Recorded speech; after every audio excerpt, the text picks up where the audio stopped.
दोस्तों, स्वागत है आपका हमारे चैनल पर। आपके फेवरेट सीरियल साथ निभाना साथिया में गहना लेकर आने वाली है पुलिस कनक और हेमा को जेल पहुंचाने के लिए। अब भाई कनक और हेमा ने हदें ही पार कर दी हैं अपनी गलतियों की। चाहे इन्हें कितना कुछ भी सिखा दो, लेकिन इन दोनों की अकल ठिकाने कभी नहीं आती।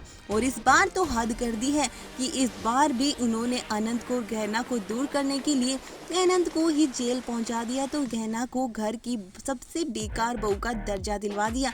लेकिन गहना इतनी आसानी से नहीं छोड़ने वाली है और सच का पर्दाफाश करके ही रहेगी और पहुंच जाती है उस ड्राइवर के पास और सारी सच्चाई उससे उगलवा लेती है और सबूतों के साथ में उस ड्राइवर के जरिए सारी सच्चाई सबके सामने ला के रख देती है।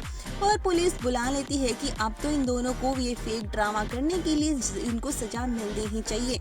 घर वालों के सामने जैसे ही ये सच आएगा कि कनक और हेमा ने मिलकर गहना को फंसाने की कोशिश की है और सागर का बदला इससे लेने की कोशिश की है, इसके बाद तो घर वालों के पैरों तले जमीन तो खिसकेगी ही।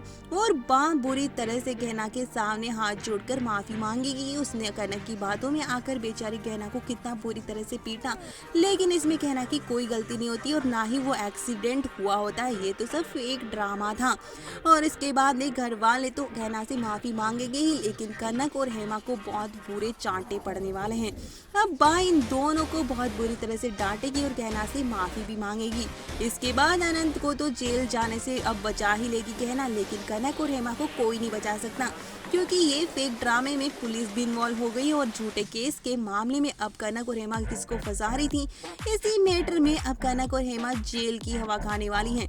तो दोस्तों, जल्दी ही अब सागर के साथ कनक और हेमा भी पहुंच जाएगी जेल और उसके बाद उनका होगा बुरा हाल। वहीं घर में अब मनाई जाएगी अनंत की और गहना की एनिवर्सरी और देखना है कि क्या इस बार कनक और हेमा को घर वाले माफ कर पाते हैं या फिर इनको जेल में ही सड़ना पड़ेगा।